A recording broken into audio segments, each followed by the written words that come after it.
Hello everyone and welcome to lesson 38, where I'm going to introduce you to one of the most important areas when it comes to writing, and that is document design, and lists and bullet points are part of that.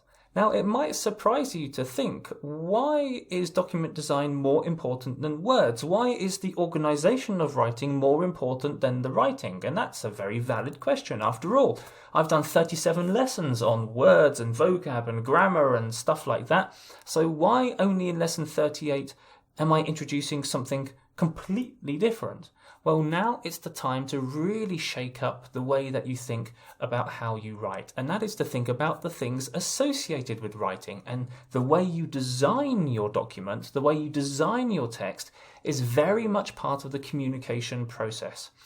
It helps the reader. It makes your text easy to read, it makes your text clear, and it makes your text memorable. Memorable in the sense that it's then easy to find at a later stage. So if you've got the information in an email or in a book of some kind, and you remember it somewhere, when you're looking for that information and it's in a list, it's easier to find than if it was just in one of many blocks of text. And of course, let's not get away from the fact that no one likes to read blocks of text. Just block. No one gets excited about that. No one wants to read that. No one can remember what they've read in the first place.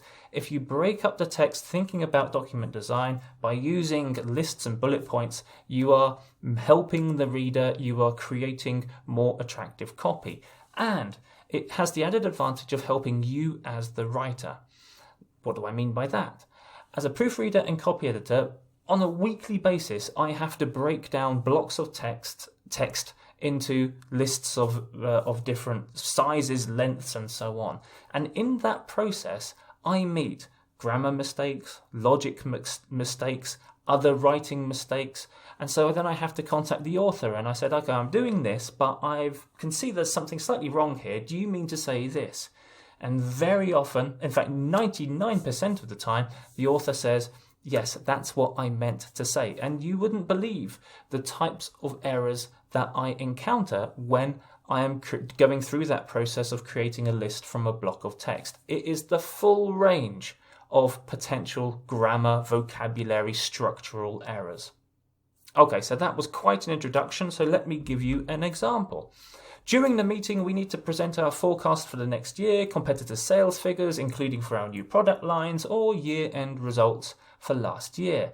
Now, you might look at that and you might think, well, that's okay, there's lots of things going on, but I'll be able to handle that.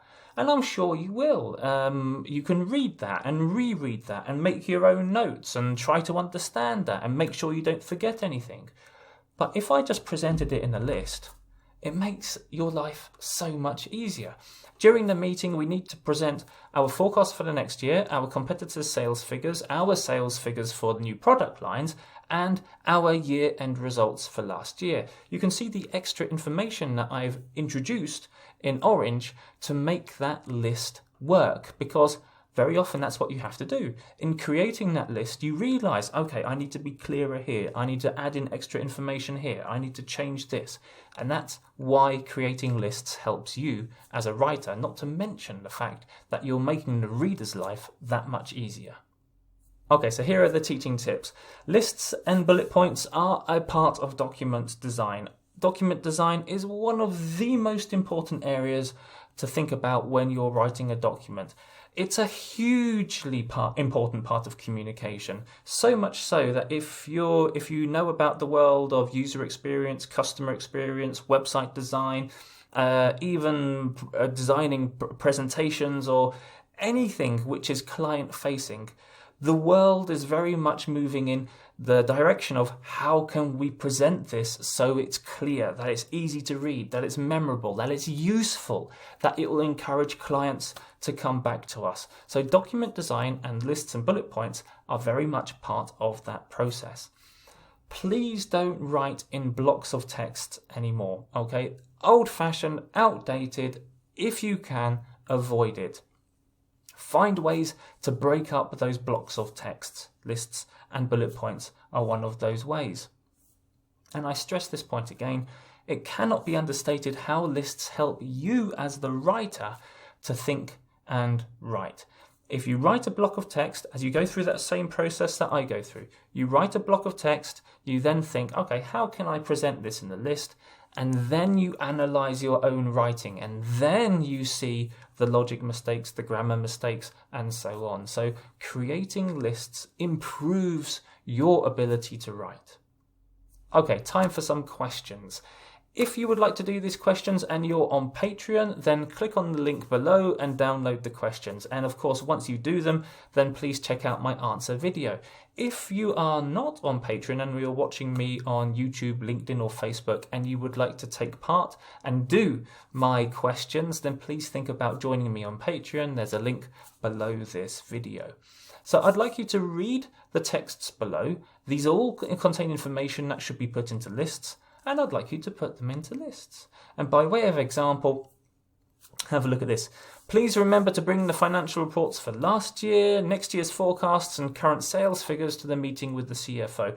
Lots of information there. We've got the list in the middle of a sentence. This isn't particularly helpful, but if we were to redraft it and to move information around, then we could say this. For the meeting with the CFO, please remember to bring the financial reports for last year, the current sales figures, and next year's forecasts. And you can see that order of information makes sense. In the original, we've got last year something, next year something, this year something. So that order of information is not correct. But in this revised version, we've got last year, this year, and next year. It makes a lot more sense to the reader. So please have a go at those questions. Analyze the texts, check out the logic, identify the errors, and then when you're finished, compare your answers with mine, and hopefully we've got similar answers.